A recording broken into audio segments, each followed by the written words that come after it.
Ẹni tó lágbára ń sapá, bẹ́ẹ̀ ni ó ń làkàkàkà. Àánú ní òun ju agbára lọ. Agbára ní òun làgbà, bẹ́ẹ̀ ni òun lọ̀gá. Nítorí kò sí ohun tí òun fẹ́ ṣe tí òun ò lè ṣe tí ò sí ní ìkáwọ́ òun. Agbára ní òun lè sọ òkè dilẹ̀ nítorí agbára ń bẹ ní ìkáwọ́ òun. Ìjẹ́ agbára ju àánú lọ àbí àánú ló ju agbára lọ?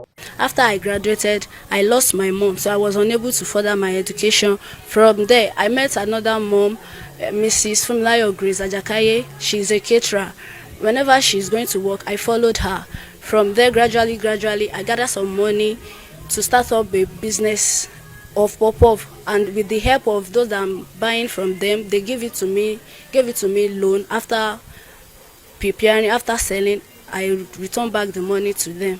Ẹ jẹ́ ká gbé ìgbé ayé ọmọbìnrin onípọfupọ́ọ̀fù yìí yẹ̀wò. Lẹ́yìn ìgbà tó parí ilé ẹ̀kọ́ NCE ni ó pàdánù ìyá tó bí lọ́mọ. Ó bẹ̀rẹ̀ sí ní gbìyànjú láti ṣe iṣẹ́ ajé kó tó pàdé aláàánú tí yóò tún ìtàn ayé rẹ̀ kọ níbi tó ti ń gbìyànjú. Tell him, and he gave me money. After that, he asked me to come inside. When I get inside, he asked me, "Am I a graduate?" I said yes. He said, "Wow, you are a graduate and you are selling pop-up." I said, "Yes, sir."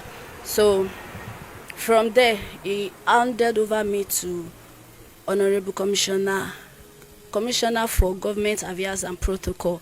Ìbéèrè wa ni wípé ṣé agbára ló ṣe eléyìí ni àbí àánú? Ẹ fi ìdáhùn yín ṣọwọ́ sábẹ́ comment section.